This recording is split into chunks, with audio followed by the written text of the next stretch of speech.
হাই friends, মই আয়ুষ ৰং চেনেলত সম্প্ৰচাৰিত হৈ থকা সূৰুযমুখী ধাৰাবাহিকখনৰ আজিৰ খণ্ডটো চাবলৈ বহুত বেছি ভাল লাগিব, কিয়নো যোৱাটো খণ্ডত নন্দ সোণতৰ ঘৰলৈ গৈছিল আৰু মদ খাই চিঞৰি থকাত সোণৰ দেউতাক বাহিৰলৈ গৈ নন্দক মৰা দেখিবলৈ পাইছিল আৰু তেতিয়া নন্দ তাৰ পৰা গুচি যোৱা দেখিবলৈ পাইছিল।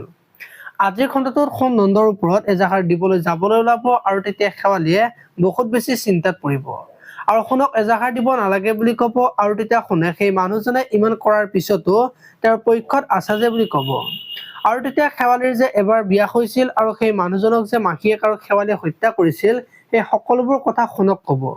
এতিয়া বাৰু সোণে নন্দক কি কৰিব দেখিবলৈ পাব আজিৰ খণ্ডটোত। এইফালে আকৌ পুৱতি আজি শেৱালিৰ ওচৰত যাব আৰু তই ভবাতকৈ সাংঘাতিক ওলালি বুলি ক'ব আৰু মাহীয়েক ভাগিনীয়েকে মিলি সোণদাক বুৰ্বক বনালি বুলি ক'ব আৰু তেতিয়া পৰি বহুত বেছি খং উঠিব আৰু পুৱতিক এক্সৰ মাৰিব। এতিয়া বাৰু পুৱতিয়ে কি কৰিব দেখিবলৈ পাব আজিৰ খণ্ডটোত। আপোনালোকে সূৰুযমুখী ধাৰাবাহিকখন চাই কেনেকুৱা পায় কমেন্ট কৰি জনাব আৰু যদি আপোনালোকে এতিয়ালৈকে চেনেলটো ছাবস্ক্ৰাইব কৰা নাই তেতিয়াহ'লে চেনেলটো ছাবস্ক্ৰাইব কৰি ভিডিঅ'টোত এটা লাইক কৰি দিব। ধন্যবাদ।